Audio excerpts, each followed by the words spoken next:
Hi, and welcome to week 3 of Social Work 633 Social Work Practice with Families. For this week, we are turning our attention to really thinking about Bowen Family Systems Therapy. And so this really emerged in the late 1950s when Murray Bowen, who was a doctor, kind of really went against what was the mainstream at the time, which was a individual focus, and started to think about how the family system around the person could influence, and specifically in dynamics such as triangles, a more multi-generational process, and how there are different components such as emotional reactivity, differentiation, and some other concepts that impact families and how they function. So these ideas are still being updated with further research, but we really see this as one of the most valuable tools that are at our disposal for working with individuals, couples, and families. And to this end, genograms are still one of the most widely used tools in family therapy. And so you will get a chance to really practice genograms in this week and really think about your own family through the lens of this tool.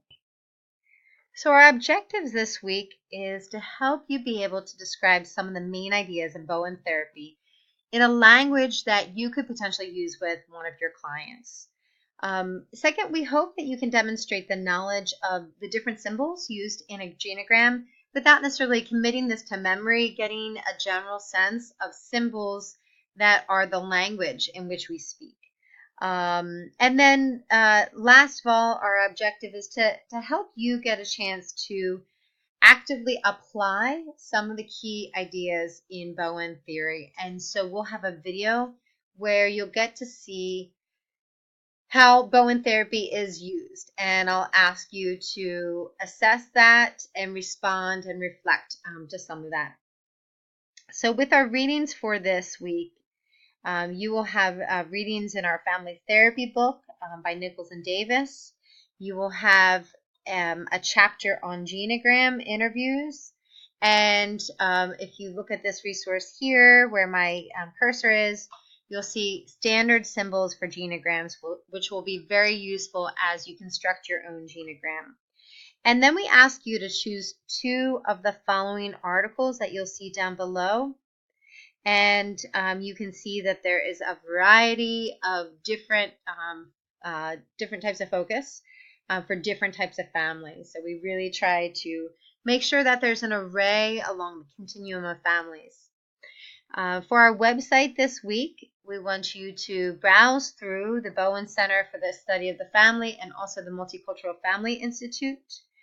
And finally, to look at a video that is a simulation of an 18-week course of therapy, and it's with family titled The Rogers Family. And this is a chance to really see how McGoldrick can connect the different types of struggle that's happening and how this is related to loss across generations of family members.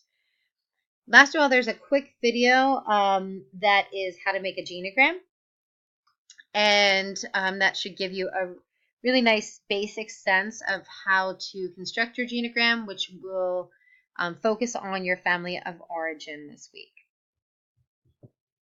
So then we'll launch into our activity for the week, which is a discussion forum on using Bowen interventions. And so for this, I'm going to ask you to describe at least 2 helpful takeaway points from each of the 2 articles that you chose to read. Just use examples that really include any point that really expanded your understanding of one of Bowen's concepts or interventions. And of course, use in-text citations to list where your point came from in the articles. The second piece is to read the shared case that is included here. And I want you to include answers to the following prompts, and I'm going to ask you to list them by number.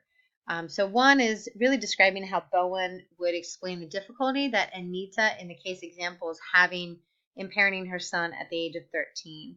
And second, just describing one intervention that he might use that would follow in a logical and rational way his assessment about why she's having difficulty.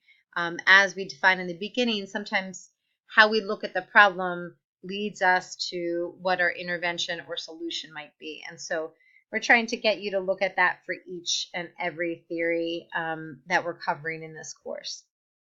And you'll see this ask for a response prompt, responding to at least one classmate who doesn't already have responses, just saying what you've learned from your classmate's post and what you can add, and some helpful guidelines as far as just adding something more and making it rich in that dialogue is you can ask a question in there, you can present an alternative perspective, you can link them to an article, something to just deepen that critical thinking that's being done in the discussion forum.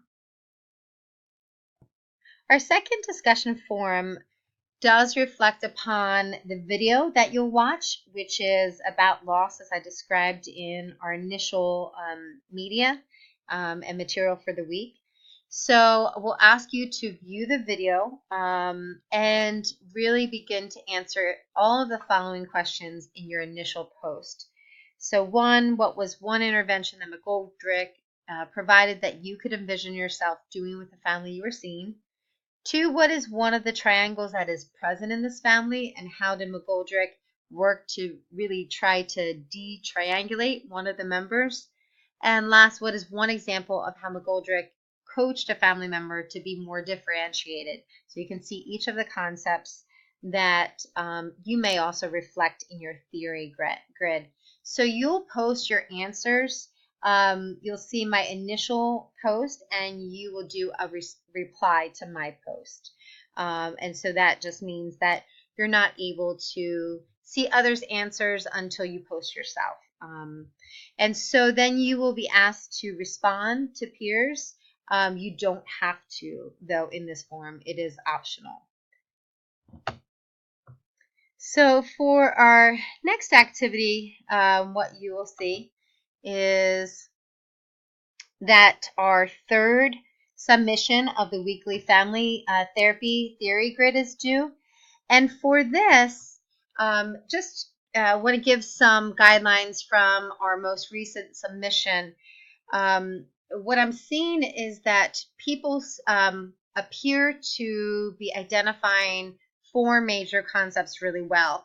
What helps in doing so is if you can number it, 1, 2, 3, 4, and also either bold or sometimes underline it and provide detailed description afterwards. I try to say use as much description in as little words as possible to give yourself a sense of what this concept implies. When you have looked at 6 different models, it starts to blend together. So you really want to make it clear for yourself and for your memory, so you can really integrate this at the very end.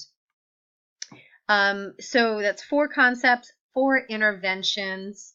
And for the cross-cultural considerations, what has been helpful for people is to think of it in pros and cons. So what are some pros of this approach, and with which type of family? How does it lend itself to really kind of working across a continuum of cultures, and culture defined in a really broad way, such as, sexual orientation and family style and religious preference and nationality and so on. And the other piece is to kind of think about, who would this not work for? Who would this present difficulties or be an awkward fit for? Who might it not resonate with? And so to really kind of sift through that. And I saw some really great example giving in some of the grids. So again, as much detail in as few words as possible. And of course, use your citations so you can remember where to head back to when you have listed some of the concepts. The final major focus of this week is for you to get a chance to practice the genogram, and you'll do this with your family of origin. This is the first piece of what will lead to a second piece, which is a paper. And so for this, you will need to follow the instructions in the Getting Started area of the course. And within this, you are going to chart a 3-generational genogram. And with this, noting relevant patterns and any repetitions that you see, dynamics that emerge that may help you understand some of the origins of the problem. And the problem refers to what you'll talk about in the paper, which is really a challenging time period of the life in this family.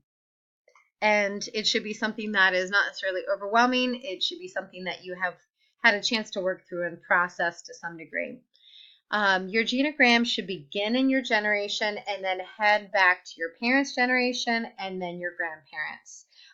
You want to fill in as much information as you do have, recognizing sometimes people have gaps, and that's also meaningful and important as you construct the stories within this genogram. We're going to ask you to use symbols that is found in this resource, standard symbols for venograms. And we want you to draw it by hand and take a photo of the completed genogram, or you can scan as an attachment and submit with the assignment. There's a submission box for it. And I would just suggest that if you can make your genogram easy to follow, neatly drawn, and make sure that it includes a title and a key to the symbols. And these are the things that I'll be assessing, and you can see the rubric here below. One thing that is important is, as you do the genograms, to really remember the strengths and resilience inherent in this 3-generation model. It's a common experience to look at a genogram and just see dysfunction and see challenge and see gaps and see loss and see the impact of transgenerational transmissions of trauma and strife. But it is equally important to really see the embedded strength, resilience, and patterns of relational attachment and relational strength in there. So with that, we leave you with a final self-care activity. This is helping you to think about your autonomic nervous system and how to calm that and reduce some of your body's stress response, which can at times be triggered by families. And so we'll ask that you do this as a chance for self-care in the midst of thinking about some difficult issues with family. So with that, please reach out for any support that you might need, especially around the genogram. If you have any questions, you can ask the instructor area, or you can email me directly, or feel free to give a call. Have a wonderful week, and I'll see you at the end of week 3.